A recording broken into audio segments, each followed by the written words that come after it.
Sanctus, Sanctus, Sanctus Dominus Deus Sabaoth.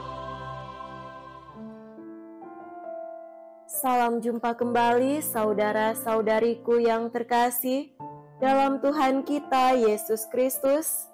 Salam sejahtera untuk kita semua. Berkat Allah yang Maha Kuasa senantiasa menyertai kita. Marilah kita mendengarkan dan merenungkan bacaan-bacaan kitab suci hari Selasa tanggal 8 Juli tahun 2025. Dalam nama Bapa dan Putra dan Roh Kudus. Amin. Bacaan pertama dari kitab Kejadian bab 32 ayat 22 sampai 32. Pada suatu malam, Yakub bangun dan membawa kedua istrinya, kedua budaknya perempuan, dan ke-11 anaknya. Ia menyeberang di tempat penyeberangan sungai Yabok. Sesudah menyeberangkan mereka, ia menyeberangkan juga segala miliknya. Lalu tinggallah Yakub seorang diri. Maka terjadilah seorang laki-laki bergulat dengan Yakub sampai fajar menyingsing. Ketika orang itu melihat bahwa ia tidak dapat mengalahkan Yakub, ia memukul sendi pangkal paha Yakub sehingga sendi itu terpelecok ketika Yakub bergulat dengan orang itu. Lalu kata orang itu, "Biarkanlah aku pergi, karena fajar telah menyingsing." Sahut Yakub, "Aku tidak akan membiarkan dikau pergi, jika engkau tidak memberkati aku." Bertanyalah orang itu kepadanya, "Siapakah namamu?" Sahutnya, "Yakub." Lalu kata orang itu, "Namamu bukan lagi Yakub, melainkan Israel, sebab engkau telah bergumul melawan Allah dan manusia, dan engkau menang." Bertanyalah Yakub, "Katakanlah juga namamu." Tetapi sahutnya, "Mengapa engkau menanyakan namaku?" Lalu diberkatinyalah Yakub di situ. Yakub menamai tempat itu Peniel, sebab katanya, "Aku telah melihat Allah berhadapan muka, tetapi aku tetap hidup." Ketika meninggalkan Peniel, Yakub melihat matahari terbit. Yakub pincang karena terkilir sendi pangkal pahanya. Sampai sekarang, orang Israel tidak memakan daging yang menutup sendi pangkal paha, karena sendi pangkal paha Yakub telah dipukul, yaitu pada otot pangkal pahanya. Demikianlah sabda Tuhan. Syukur kepada Allah. Semoga Tuhan beserta kita sekarang dan selama-lamanya. Inilah Injil suci menurut Santo Matius. Dimuliakanlah Tuhan. Injil Matius bab 9 ayat 32 sampai 38.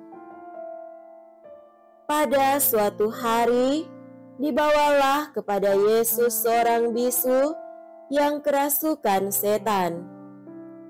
Setelah setan diusir, orang bisu itu dapat berbicara. Maka heranlah orang banyak katanya, hal semacam itu belum pernah dilihat orang Israel. Tetapi orang Farisi berkata, dengan kuasa penghulu setan, ia mengusir setan. Demikianlah Yesus berkeliling ke semua kota dan desa. Ia mengajar dalam rumah-rumah ibadat dan mewartakan Injil Kerajaan Surga, serta melenyapkan segala penyakit dan kelemahan.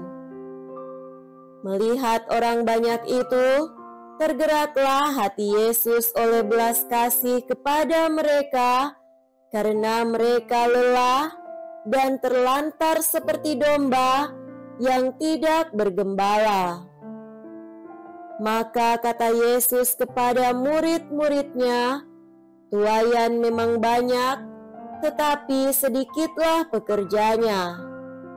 Karena itu, mintalah kepada Tuan yang empunya tuaian, supaya ia mengirimkan pekerja-pekerja untuk tuaian itu." Demikianlah sabda Tuhan. Terpujilah Kristus.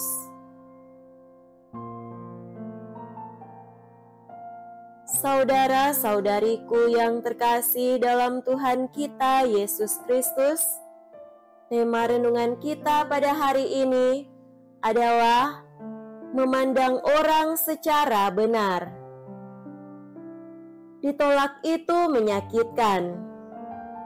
Ketika Adlai Stevenson kalah dalam pemilihan Presiden Amerika Serikat pada tahun 1952, ia berkata bahwa ia merasa seperti orang dewasa yang jari kakinya baru saja tersandung. Rasanya terlalu sakit untuk tertawa, tetapi terlalu tua untuk menangis. Saudara terkasih, lewat Injil hari ini, kita memahami tentang perbuatan baik dari Yesus. Dimulai dengan Yesus yang membuat orang bisu bisa berbicara. Kemudian diikuti pernyataan ringkasan tentang pekerjaan Yesus di semua kota dan desa di Galilea, mengajar di rumah-rumah ibadat, memberitakan kabar baik tentang kerajaan surga, dan menyembuhkan orang sakit. Di sini Yesus tidak hanya melihat orang banyak, tetapi memiliki belas kasihan kepada mereka, karena mereka tidak berdaya, seperti domba tanpa gembala, tersesat, dan punya banyak masalah. Akan tetapi, pekerjaan baik ini justru ditolak oleh para pemimpin agama. Terhadap pekerjaan baik yang dilakukan oleh Yesus, ada kontras yang sangat mencolok dalam bacaan Injil hari ini antara cara orang-orang menanggapi pekerjaan baik yang dilakukan Yesus kepada orang banyak dan cara para pemimpin agama menanggapi. Orang-orang takjub dan berkata, hal seperti ini belum pernah terlihat di Israel. Sedangkan para pemimpin agama justru berkata, dengan bantuan penghulu setan, ia mengusir setan. Keduanya melihat Yesus melakukan perbuatan yang sama, tetapi menafsirkannya dengan cara yang sangat berbeda. Satu kelompok melihat kebaikan Tuhan, dan kelompok lain melihat kejahatan. Satu kelompok terbuka terhadap kebenaran tentang siapa Yesus sebenarnya. Kelompok lain menolak Yesus. Ini adalah dua cara pandang yang sangat berbeda. Cara orang-orang melihat Yesus sama seperti cara Yesus melihat orang-orang. Ia melihat kebaikan dalam diri orang-orang, sebagaimana orang-orang melihat kehadiran Tuhan. Berbeda dengan pemimpin agama yang membenci dan menolak kehadiran Yesus. Anehnya, dunia kita tampaknya memiliki banyak orang seperti para pemimpin agama atau orang-orang yang dikuasai kesombongan, tidak mampu atau tidak mau menerima Yesus sebagai Tuhan. Mereka menolak kehadiran Tuhan. Orang-orang yang dikuasai kesombongan adalah orang-orang yang buta, tuli, bisu, dan menolak pewartaan Yesus. Yesus, seperti yang kita ketahui, datang untuk berkhotbah dan membagikan kabar baik tentang kerajaan Tuhan, bukan kerajaan manusia, kepada orang miskin, orang kaya, orang kuat, dan orang lemah. Saudara-saudariku terkasih, hendaklah hati kita terbuka untuk pewartaan kebaikan Tuhan. Ketika kita merasa sangat terluka akibat penolakan, ingatlah bahwa Yesus memahami apa yang kita rasakan. Dia mencintai kita. Saat kita percaya kepadanya akan kebaikan hatinya, saat itu juga Dia menerima kita.